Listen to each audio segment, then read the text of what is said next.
Hola, ¿qué tal? Bienvenidos. Esto es Esporteros Radio, modo Rusia 2018. Bienvenidos, queridos esporteros, a este programa, un programa más de nuestro podcast, el podcast de esporteros.p. Llevamos ya varias semanas tocando el tema del Mundial Rusia 2018. Hoy, a diferencia de otras semanas, no estamos los tres esporteros completos por motivos de fuerza mayor. No nos puede acompañar Walter López, uno de los tres esporteros, pero sí está presente otro miembro de los esporteros, como es Renzo León, a quien ya le doy la bienvenida. ¿Qué tal, Renzo? ¿Cómo te va? Hola, Reimer, ¿cómo te va? Un saludo para todos nuestros espectadores, nuestros amigos esporteros, y bueno, hablar de lo que es la segunda fase, la fase final de este Mundial de Rusia 2018. Así es, Renzo, ya entonces le adelantaste un poco a nuestros oyentes. Vamos a hablar, como recordarán, ¿no? Los que vienen sintonizando estos programas, tuvimos varios programas, varias semanas hablando de nuestras proyecciones antes de que inicie el Mundial Rusia 2018, y la semana pasada hablamos ya de todo lo que había acontecido en ese transcurrir, ¿no? Desde que se inauguró el Mundial hasta el fin de semana anterior. Y hoy vamos a hablar de lo que ha transcurrido en estos últimos 7 días, básicamente. Ya vivimos toda la etapa de octavos de final, hemos pasado la etapa de cuartos de final y vamos a hacer un poco un repaso a ambas instancias, ¿no? Entonces empezamos un poco recapitulando, Renzo, los resultados que hemos vivido en octavos de final. Por supuesto, claro. Bueno, empezó los octavos de final el sábado pasado con el triunfo de Francia 4-3 sobre Argentina, un partido extraordinario lleno de goles que dejó fuera a los albicelestes, a Lionel Messi, una de las figuras que venía a este mundial con la gana, ¿no?, de querer ganar su primera copa, levantar un trofeo con Argentina que no ha podido hasta el momento. Igual triunfo claro de Francia, que fue mucho más en el partido. Después Uruguay le ganó 2-1 a Portugal, de la anotación de Cavani, y Cristiano Ronaldo, otra de las grandes figuras del mundial, se queda fuera. El mismo día se queda fuera Messi y Cristiano. Luego tuvimos el España-Rusia, que nos sorprendió quizás porque uno esperaba más de España, pero Rusia lo elimina por penales, la afición en cuartos. Luego Croacia-Dinamarca, que parecía como que Croacia tenía un poco más la ventaja, pero se termina definiendo por la vía de penales también esa serie. Brasil superó tranquilamente 2-0 a México, creo que no hubo sobresaltos en ese partido. Luego uno de los partidos más lindos que tuvimos en octavos, que fue el Bélgica 3, Japón 2. 2-0 ganaba Japón hasta el minuto 70, y luego Bélgica lo dio vuelta, y como que da un quiebre, creo, Bélgica en las historias, ¿no? Porque siempre como que llegaba y no podía, y sigue desde Japón, a remontar un partido en un mundial, en una serie ya de knockout, a falta muy poco, le da un impulso tremendo. Luego, el Suecia-Suiza, partido que, bueno, el partido de octavos que quizás no traen mucho, ¿no? Dice Suecia-Suiza, fue uno por ahí, triunfo sueco 1-0. Y por último, lo que fue el Colombia-Inglaterra, que con el empate de Jerry Mina, como que parecía que Colombia podía tener un poco más de esperanzas sobre el final del partido, algo épico podría darse, pero en penales el triunfo fue inglés, Reymar. Sí, ¿no? Y esos son los resultados. Ya todos nuestros seguidores, nuestros oyentes también han estado pendientes de todo lo que ha venido ocurriendo en el Mundial. Eh, y creo que si yo tuviera que hacer una especie de listado de aquellas selecciones que se fueron en esta etapa, ¿no? De octavos de final de Rusia 2018, un listado de las selecciones que se fueron en orden de mayor a menor excepción, yo podría hacer mención de hasta 4 selecciones y pondría en virtud a los rivales que enfrentaron la selección eliminada que más me decepcionó en octavos de final, a Suiza. Yo veía en el papel, por lo visto en la fase de grupos, a Suiza tener herramientas como para hacerle un partido más complicado a Suecia de lo que le hizo. Suecia ya había mostrado ese planteamiento táctico defensivo, ordenado, aplicado, las instrucciones del técnico, ¿no? Sabían su libreto todos los jugadores y lo aplicaban muy bien, pero yo creía que Suiza, insisto, por lo que había mostrado en la fase de grupos, teniendo jugadores como Xhaka y Shaqiri, habiendo incluso remontado un partido difícil en fase de grupos, pensé que iban a tener mayores propuestas ofensivas para vulnerar ese cerco, ese muro sueco, y tal vez también con la mano de un poco del temple que hayan mostrado, y no fue así. no supieron darle la vuelta a un rival complicadísimo como lo fue Suecia y creo que en virtud del rival que enfrentó Suiza, Suiza es mi primera gran decepción de la fase de octavos de final, ¿no? De ahí por ahí en segundo lugar en ese listado pondría en empate tanto España como Argentina. España, si bien es cierto, no hizo una fase de grupos fenomenal, tuvo chispazos, ¿no? De ese fútbol que nos tiene acostumbrados, pero lamentablemente los chispazos se apagaron en octavos. Encontraron rápido el gol ante Rusia, pero fue un autogol. De ahí, como incluso ahora muchos españoles siguen haciendo memes o bromas, ¿no? Hasta ahora España sigue dando pases horizontales en el campo en Rusia y no encuentran el gol pasada una semana, ¿no? Porque fue realmente improductiva su posesión del balón y sucumbieron ante el local en un golpe muy fuerte para el fútbol español, ¿no? Y yo lo empato ahí en ese segundo lugar de decepciones a Argentina, que también, si bien es cierto, no hizo una fase de grupos buena, se metió por la ventana, pensé que iban a despertar en esa etapa en virtud de su historia, a la garra que suelen mostrar en estas etapas, en estas instancias, y pensé que por ahí iba a despertar Messi, que andaba medio en el juego medio dormido, ¿no? Pero tampoco fue así. Más allá de que el marcador haya terminado 4-3 como lo mencionaste, Renzo, los goles de Argentina llegaron de forma circunstancial, ¿no? O sea, fueron goles aislados al juego mostrado por Argentina, no fue producto o consecuencia de un juego elaborado, ¿cierto? Y bueno, ya la última cereza para cerrar esa lista de excepciones de octavos de países eliminados en octavos de final, pondría Portugal. Igual, dejando un poco de lado a la estrella que era Cristiano Ronaldo, pensaba que Portugal tenía cierto juego en colectivo para hacerle un poco más complicado el partido a Uruguay. No pudo ante el planteamiento de Tavares, ante la garra uruguaya y se fue en octavos. Ahí se fueron dos estrellas, dos equipos con una individualidad por lado muy resaltante como Argentina y Portugal y luego también España y Suiza que podría yo esperar un poco más del colectivo. Para mí esas han sido las excepciones de esa fase de octavos de final. Renzo, no sé qué opinas tú. Bueno, voy a hablar, yo empiezo con la que para mí fue la mayor decepción, que es España. Es cierto lo que decías, que no hizo una gran fase de grupos y de verdad fue mucho premio para España ser primero. Un grupo que se definió sobre los minutos finales, con Portugal, con Marruecos, con Irán, se mete primero España, o va al lado que se determinó como que el más sencillo por los nombres. Pero luego vemos el partido cuando estuvo contra Rusia. La verdad, España nunca mostró o sea, momentos de gran fútbol. Salvo el partido con Portugal, que es de lo más lindo que hemos visto en el Mundial, ese 3-3, donde volteó el partido, donde hubo chispazos de gran juego, pero luego sufrió en Irán, pudo haberlo empatado si es que el VAR no existía en esa época, debemos hablar desde el VAR, y luego él prácticamente perdió con Marruecos, y llega ese gol también por VAR, o sea, si no es por el VAR, España ante Marruecos y Irán sumaba solo un punto y estaba eliminado en primera ronda. Pero existió el VAR, se metió primero, va ante Rusia, y la verdad el equipo ruso tampoco no es una gran maravilla, o sea, el equipo ruso es muy limitado, mucho más limitado que el de España, pero sí, yo sí creo que en el tema que tiene mucho que ver el cambio de entrenador en tan pocos días. Lo de Lopetegui ha sido un golpe tan duro en España que se llega a sentir en la selección y ocurre lo que ocurrió con España en ese mundial.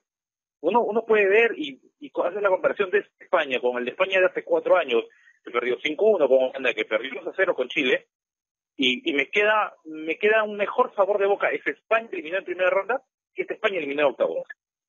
La verdad, para mí fue una decepción total España. Pero igual no creo que sea injusto que se quede en octavos contra Rusia. Por lo que hizo, porque las cosas se hacen mal y cuando se hace algo mal, pagas esto. Lo mismo con Argentina.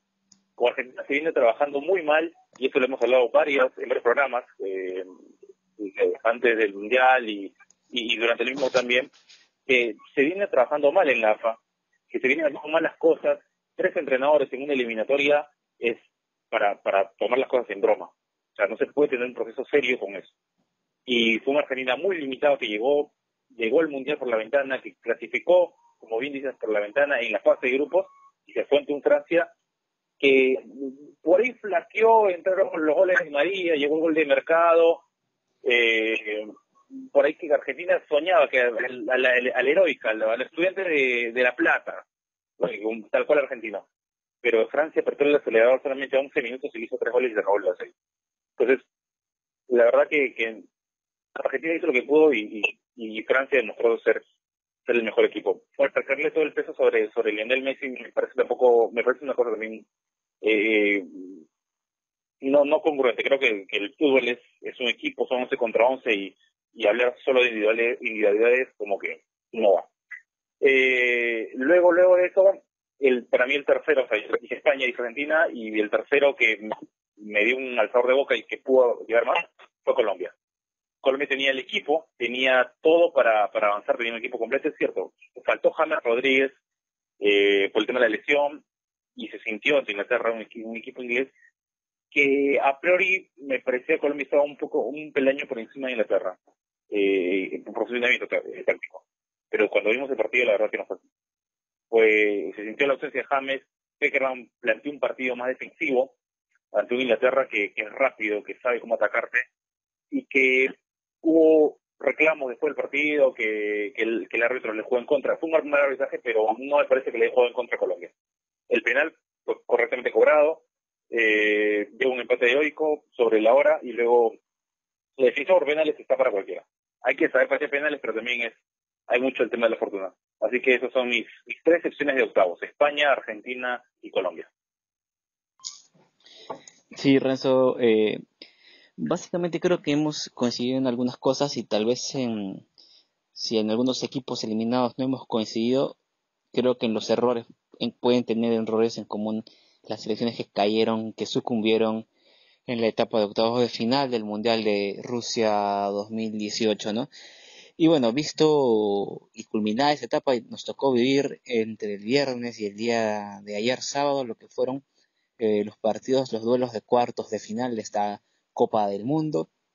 El viernes arrancó esta fase, en primer turno se enfrentaron Francia contra Uruguay, cayó el equipo sudamericano, consiguieron su boleto a semifinales los franceses liderados por Kylian Mbappé. En segundo turno, en segunda instancia de aquel día viernes, se medían Brasil, pentacampeona del mundo, ante Bélgica, que como tú lo mencionabas, en el momento de la etapa de octavos remontó un marcador ante Japón y fue un punto de quiebre. Creo que lo terminó de ratificar, ese momento que algunos le denominan momento bisagra. Lo terminó de marcar, de remarcar, de resaltar a sus rivales el día viernes cuando superó en cuartos de final a Brasil, un rival nada complicado, nada fácil, perdón, súper complicado. También accedió a las semifinales, se verá en las semifinales ante Francia, dos equipos que han mostrado un fútbol, creo, muy vertical, muy vertiginoso, muy sólido en ataque y se han ido acentuando en defensa también, ¿no? Y en las llaves de cuartos de final, el día de ayer sábado, en primer horario vimos cómo Inglaterra pudo superar a ese muro sueco que había estado dando golpes desde, incluso si vamos un poco atrás antes del Mundial, desde las eliminatorias, dejando afuera a Holanda, a Italia, en la fase de grupos del Mundial a Alemania, la vigente campeona. Finalmente encontró a alguien que pueda derrumbar ese muro, fue Inglaterra, con un planteamiento también muy bueno por parte del técnico Gareth Southgate, jugadores muy veloces, muy aplicados, un fútbol muy dinámico. Inglaterra de esa manera consiguió su pase a semifinales y en el último duelo de ayer, en un partido que tenían como protagonistas a Croacia y Rusia, ambas escuadras habían llegado a esta etapa de cuartos por la vía de los penales tras superar los 90 minutos, el tiempo suplementario y los penales, llegaron a cuartos de final y en esta fase otra vez empataron. En tiempo suplementario ambos anotaron y siguieron con el empate y se fueron a una nueva definición por penales, donde el cuadro croata creo que demostró que para ejecutores de tiros de penal tiene ejecutores de mucha calidad, de Renzo. Así es. Bueno, para recapitular, lo de Francia me parece que queda más que claro. Pasó por encima de Uruguay, que sintió la baja de Cavani, pero Francia es el claro candidato.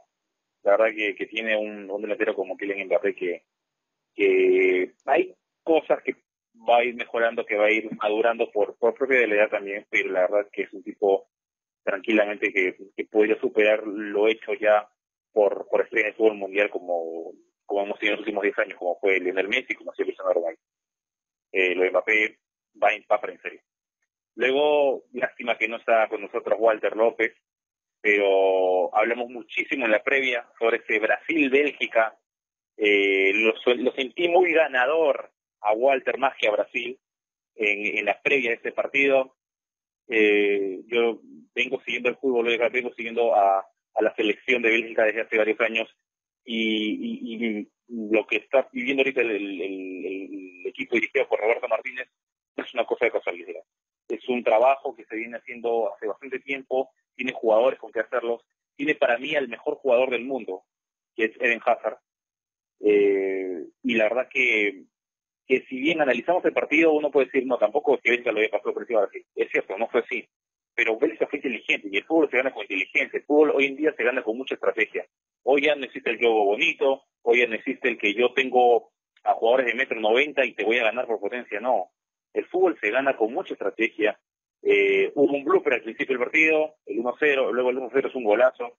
Lukaku, que uno puede verlo, es un delantero medio troncón, alto, pero arranca ahí la jugada, se quita la marca de dos brasileros, y luego De Bruyne le pegó, como muy pocas veces yo le hice pegarle en el Manchester City. Le pegó muy bien, vence a Alisson Becker, y luego Brasil, es uno de esos partidos también donde cuando el arco se te cierra, como le pasó a Perú con Dinamarca, y la verdad que no se abre, no se vuelve a abrir el arco. Entró esa pelota Renato Augusto para ponerle emoción los últimos 15 minutos, pero después no supo cómo Brasil romper el arco de Thibaut Courtois. Me da gusto por Bélgica y bueno, un poquito de satisfacción por la cara de Walter luego de lo que fue ese partido.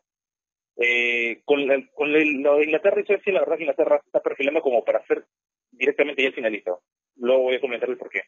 Lo de Suecia, lo que tú decías, ¿no? Una defensa cerrada, es un equipo bien centrado, o sea, es un equipo que te marca las dos primeras líneas y no deja avanzar. Y tú mencionabas el tema de la eliminatoria. Sigue muy lejos. Ese Suecia que hemos visto en el Mundial es el mismo Suecia que enfrentamos en el último amistoso, me refiero a Perú, el Suecia 0, Perú 0, en Estocolmo. Ese partido muestra tal cual la Suecia como ha sido durante lo que decías, eliminatoria, y lo que ha sido los 5 partidos que jugó en ese Mundial Rusia 2023. Así que es un equipo parado, altamente defensivo. Bueno, Inglaterra llegó, y la forma de cómo rompe Inglaterra, un córner, córner, cabezazo de Maguire, el 1-0, y luego la jugada, el centro de Lingard, cabezazo de Dele Alli, el 2-0 por Inglaterra. O sea, lo rompen a Suecia por arriba, con tremendos defensas, y por arriba lo terminan sacando del Mundial. Y el último que mencionabas es el Rusia-Croacia. Pasa Croacia, creo que por un peso, porque es Croacia, ni tampoco es histórico, ¿no? Pero ¿por qué es Croacia? Y porque ya era mucho premio para Rusia llegar a semifinales. Un favor daría la FIFA al eliminar el tema de los tiempos extra. Ambos equipos venían de tiempo extra en sus partidos contra España y contra Dinamarca respectivamente, y vuelven a jugar otros 30 minutos más. Son 2 partidos a 180 minutos, y la verdad que se notaba que los jugadores ya no daban más, el cuerpo ya no te da más, así que es inhumano jugar esos 30 minutos de más. La verdad que es 90 y penales. La verdad que la FIFA cambia esa parte y le haría un bien al fútbol, y no tanto por las cosas que está haciendo en la actualidad. Bueno, se van perfilando algunas cosas, y van quedando, o sea, no, hubo sorpresas, pero creo que de estos cortes finales lo que hemos visto, ya va quedando los equipos que deberían estar en esta instancia del Mundial. Sí, yo en esa parte coincido contigo, Renzo, porque si repasamos los eliminados, como tú lo dices, Rusia, creo que llegando hasta distancias donde llegó cuarto de final, es satisfactorio. Creo que sus expectativas, y aquí nadie me va a decir que por más idealistas o soñadores que sean los hinchas rusos o periodistas rusos, hayan imaginado a su selección levantando la copa. No creo que en el mejor de los casos a priori la expectativa era pasar a fase de grupos, ¿no? Y llegaron a cuartos a un partido que forzaron la definición por penales y creo que de los eliminados es el que menos se le puede reprochar haber caído en esa instancia y de esa manera, ¿no?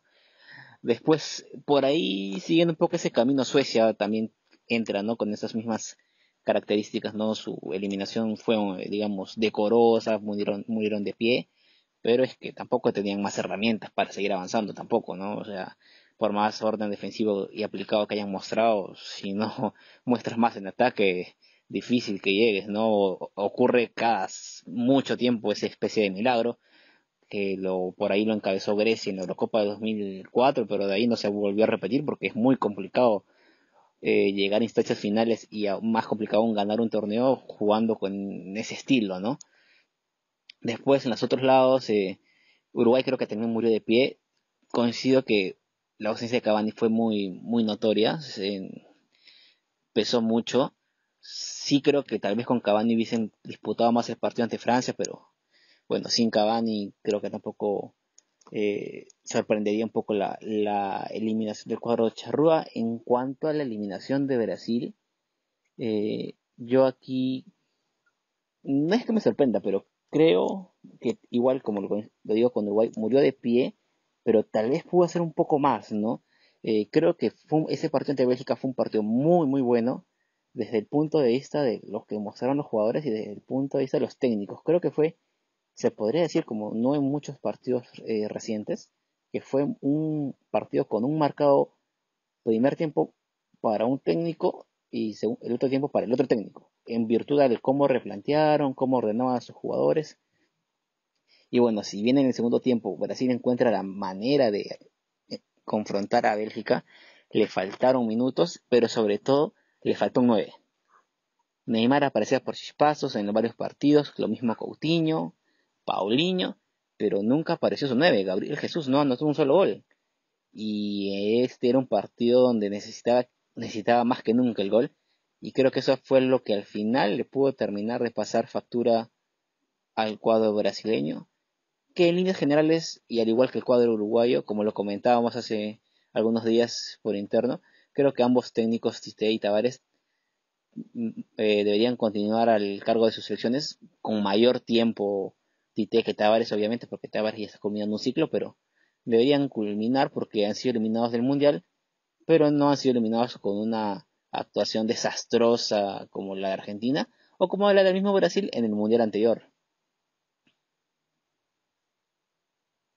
Claro, pero mira, quizás hablar de historia y de cómo quedaron es injusto, pero es necesario porque lo que va a quedar de acá a unos años son los números, son las estadísticas. No vamos a hablar específicamente de partido por partido. Lo vivimos ahorita porque lo tenemos en la memoria y podemos decir, bueno, esto pasó. Pero después del último título brasileño, 2002, hace 20 años, digo 20 años porque vamos a llegar a 2022 y Sudamérica no vuelve a levantar una copa hasta al menos 2022. Eso digo 20 años. Eh, Luego de ese título, viene el Mundial de Alemania 2006, con un Brasil extremadamente poderoso, con las estrellas, Ronaldinho, Ronaldo, Kaká, aún Roberto Carlos, o sea, era un equipazo ese brasileño. Pintaba para ser campeón y se va ante Francia en los cuartos de final. En un partido donde aparece la magia del fútbol como fue Zinedine Zidane, pero se fue. O sea, podemos repasar ese partido y nos va a quedar el mismo sabor de boca que ahorita acaba de expresar. Brasil se va de pie, pero da la sensación que algo más pudo hacer. 4 años después en Sudáfrica, se va ante Holanda. En un partido increíble. Ganando 1-0, era abrir la cuenta de Robinho, corrígeme si me equivoco con los nombres, y luego lo empata Snyder y un autogol. Atención con eso, porque viene un autogol. Y se va a Brasil, en cuarto de final ante un Holanda que llegó a la final y no la gana por aquel pie de Iker Casillas. Otra vez Brasil en cuarto de final. 2014, Mundial en Brasil, y el peor Brasil que vimos en años llega a semifinales, o sea, llega a una mejor posición. Quedó cuarto, perdiendo Holanda.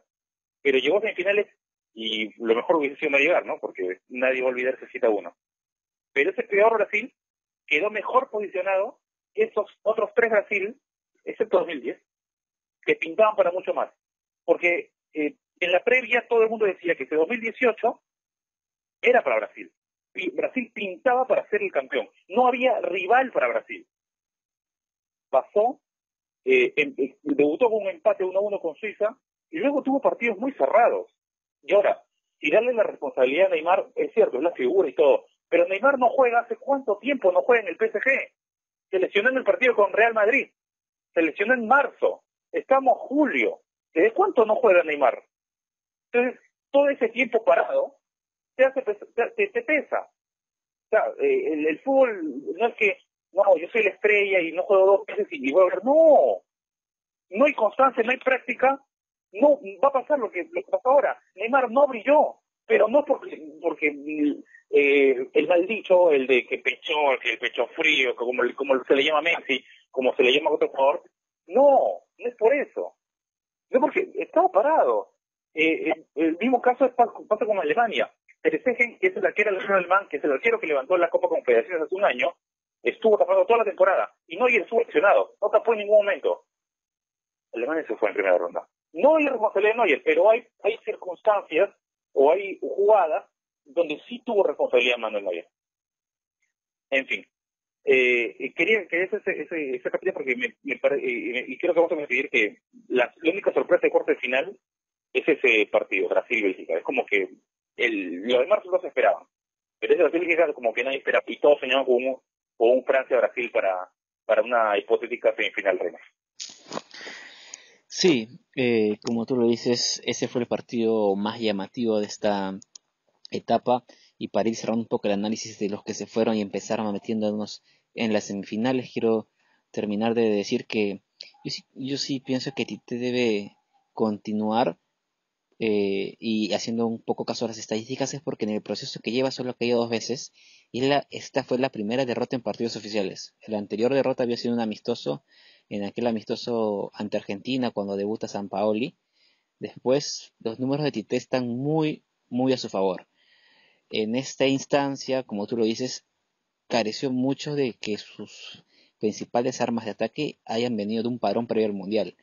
Porque aparte de lo que mencionas de Neymar, recuerdo que también Gabriel Jesús venía con poco ritmo las últimas semanas porque tuvo una lesión en el Manchester City.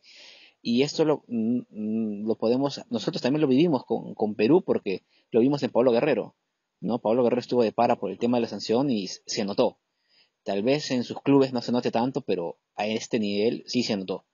Lo vivimos con Pablo Guerrero y lo podemos reafirmar en el caso de Gabriel Jesús y con más razón en el caso de Neymar. Pero ¿por qué iba el tema de Tite? Porque hay unos casos muy marcados en dos de en los cuadros semifinalistas, como es el cuadro de, de Bélgica, que encabeza este ejemplo que voy a poner, que Bélgica es un resultado de un proceso muy largo, ¿no? Compartí en Twitter el día de ayer un hilo muy bueno que encontré de un colega, un periodista. Lo pueden ver en mi Twitter, la gente que me está escuchando puede buscarme en Twitter como @ReymarR14 y van a encontrar ahí entre las cosas que he retuiteado o tuiteado últimamente un hilo que cuenta el proyecto que es Bélgica de los últimos años y que ese proyecto está dando fruto ahora. Y ojo que esta selección se les exigió bastante el mundial anterior, en 2014, y tuvieron un fracaso. Sin embargo, la federación entendió que era todavía parte del proceso tener errores. Siguieron con los mismos jugadores, vino un técnico que hizo unos ajustes y ahora está dando frutos.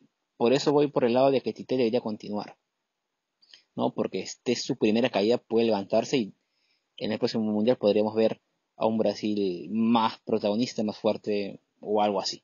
Pero por el lado de Bélgica y su posición ya como semifinalista, creo que este proceso que ha tenido a nivel de país, a nivel de federación, es muy, muy, muy interesante, muy bueno y está dando sus frutos. Y al frente tendrá una Francia, que es un equipazo, pero ojo que aquí hay dos diferencias, ¿no? Bélgica, lo que incluso Company mencionó que son la generación dorada que tienen que demostrarlo en este mundial, es porque están en el máximo apogeo de la edad de un futbolista, ¿no? En promedio de 26, 27 hasta 28 años, ya tuvieron un fracaso, se han repuesto y han llegado a una instancia a la cual Bélgica no llegaba hace muchos años.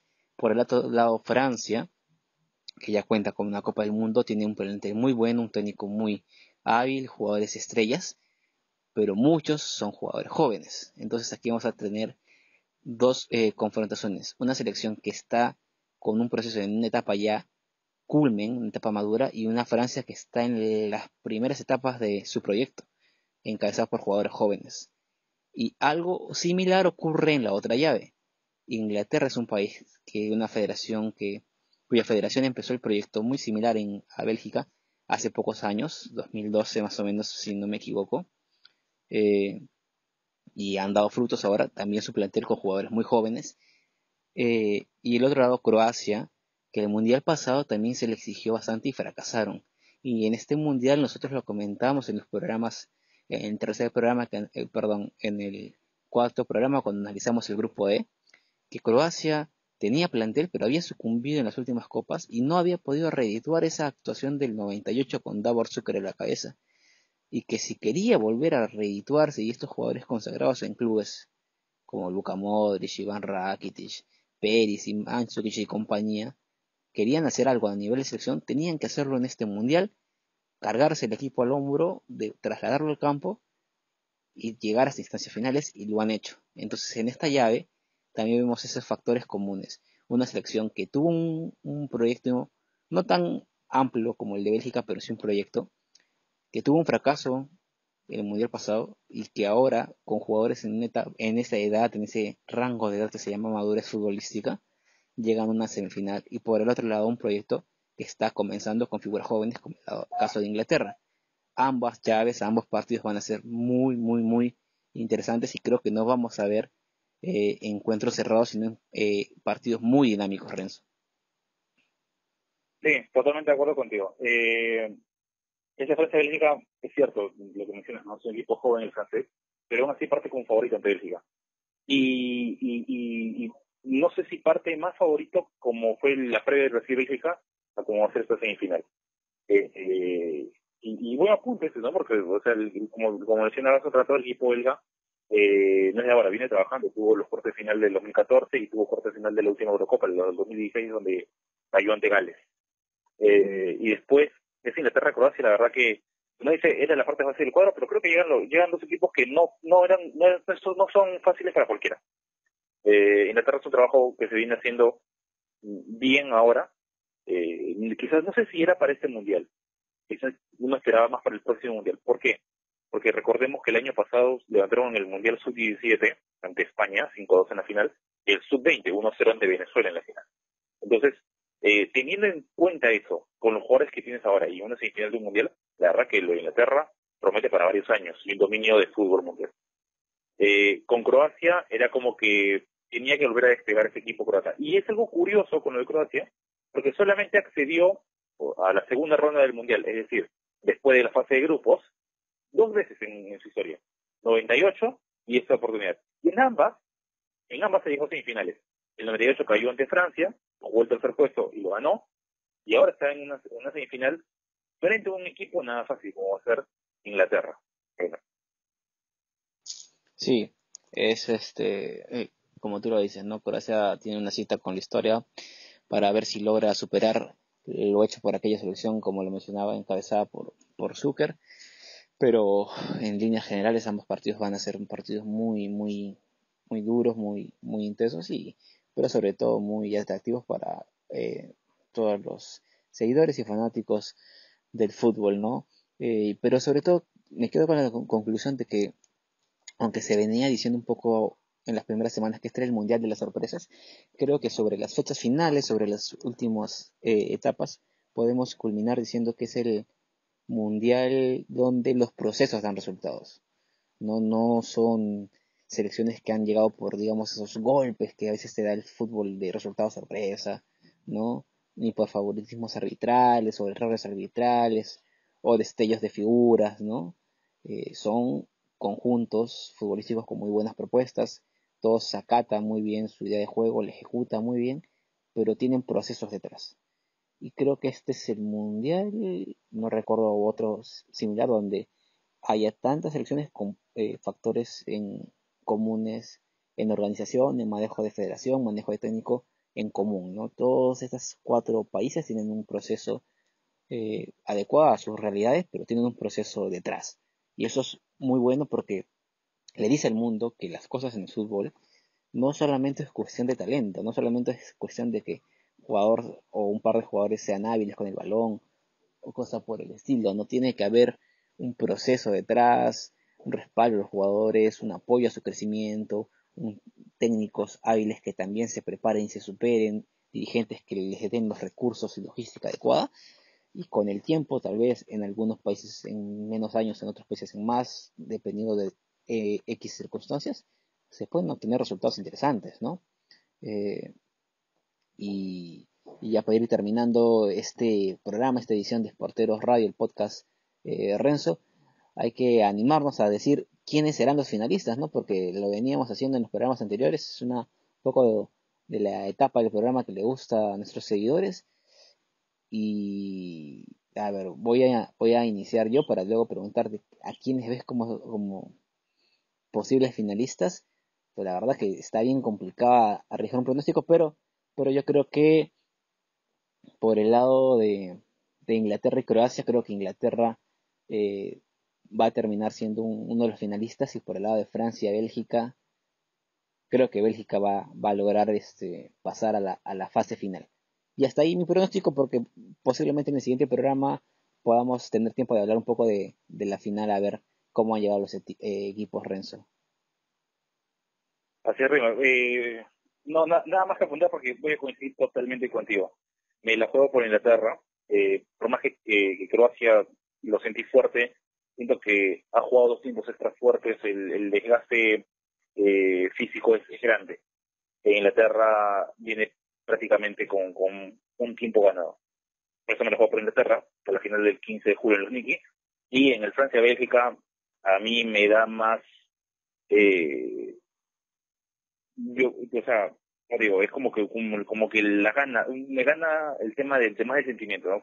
Quiero que Bélgica llegue a la final porque es un equipo que creo que viene trabajando para lograr algo así. Pero a pesar de eso, siento que Francia está mostrando un fútbol extraordinario y ataca cuando quiere. Por eso que, pese a que creo que Francia es un poquito más que Bélgica, me la voy a jugar con Bélgica y esa sería la final, Bélgica-Inglaterra.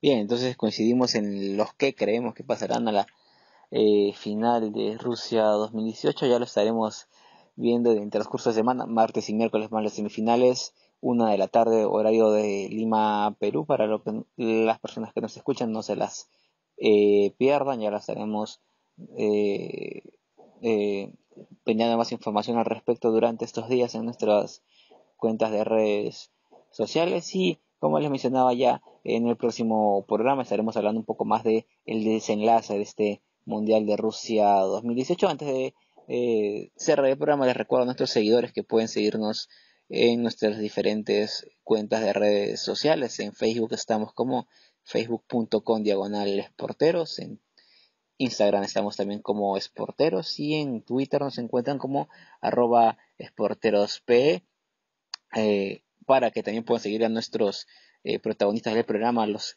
tres esporteros. A mí me encuentran como @ReymarR14 en Twitter. A Walter López, que hoy no estuvo por un tema de fuerza mayor, los pueden seguir como @WalterLobo. Y te dejo a ti, Renzo, el espacio para que te despidas y cuentes también cómo te encuentran en las redes sociales. Así es, me pueden encontrar en el Twitter, la única red social que estoy manejando públicamente, como @RLeonP90. Ahí pueden ver las cosas que publico, los que les gusta o no les gusta, ahí pueden seguirme. Listo, Renzo, entonces esto ha sido todo por hoy, queridos oyentes, queridos seguidores de Sporteros. Nos estaremos